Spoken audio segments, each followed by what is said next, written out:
I'm Dr. M. Joe Kaushik, andrologist practicing at Cleaveland Hospital, Nagarkoil.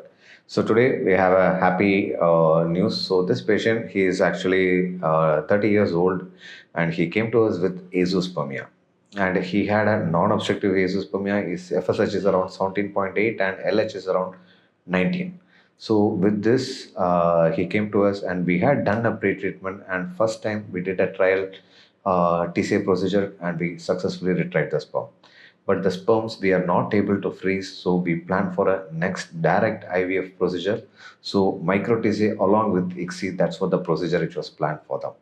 And the procedure was done and the embryos were developed. So you can see the embryos, how good it was developed, and it was frozen. And today we did this transfer. So we hope to get the best result for this couple, because this couple wanted to have their own child. So we also pray to God to get the best result for them. Thank you.